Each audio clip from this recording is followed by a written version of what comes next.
Gulf രാജ്യങ്ങളിലേക്ക് കൊച്ചിയിൽ നിന്ന് ഇന്ന് വിമാന സർവീസുകൾ പുനരാരംഭിക്കുകയാണ്. 3 സർവീസുകൾ നടത്തും. പക്ഷേ അത് UAE-ലേക്കല്ല.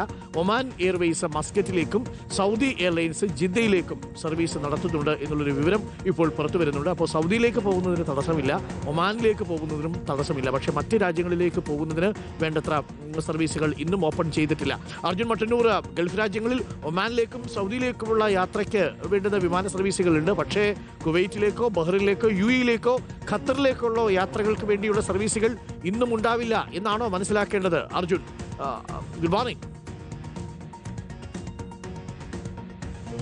Good morning doctor Arunkumar. Gulf മേഖലയിലേക്ക് കൊച്ചിയിൽ നിന്നുള്ള പ്രധാനപ്പെട്ട വിമാന സർവീസുകൾ ഒന്നും തന്നെ പുനരാരംഭിച്ചിട്ടില്ല. ഇന്നലെയും സമാനമായ സാഹചര്യമായിരുന്നു. ഇന്ന് ആകെ 3 സർവീസുകൾ മാത്രമാണ് ഗൾഫ് മേഖലയിലേക്ക് നിലവിൽ ഷെഡ്യൂൾ ചെയ്തിട്ടുള്ളത്. അതിലൊന്ന് രാവിലെ 8:10 ഉള്ള വിമാനമാണ്. 8:10 ഒമാൻ എയർവേസ് മസ്കറ്റിലേക്ക് സർവീസ് നടത്തും.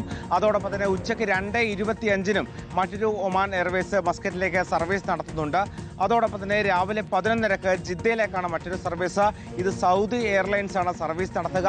ഏതാണ്ട് കൊച്ചിയിലേക്ക് എത്തേണ്ട 37ഓളം സർവീസുകൾ റദ്ദാക്കിയിട്ടുണ്ട് എന്നാണ് നിലവിൽ അറിയാൻ കഴിയുന്നത്. ഇന്നലെയും സമാനമായ സാഹചര്യമായിരുന്നു. ഇന്നും ഈ പ്രതിസന്ധി തുടരുകയാണ്. എന്തായാലും യാത്രക്കാർക്ക് കൃത്യമായ നിർദ്ദേശങ്ങൾ കൊടുത്തിട്ടുണ്ട് എന്നതാണ് ഈ എയർലൈൻ കമ്പനികൾ അറിയിക്കുന്ന വിവരം. ഓക്കെ.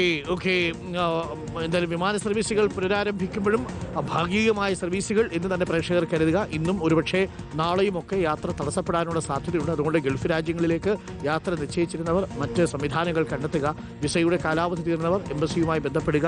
അതേപോലെ അത് നീട്ടിക്കിട്ടാനുള്ള സൗകര്യങ്ങൾ ഉണ്ടാക്കുക.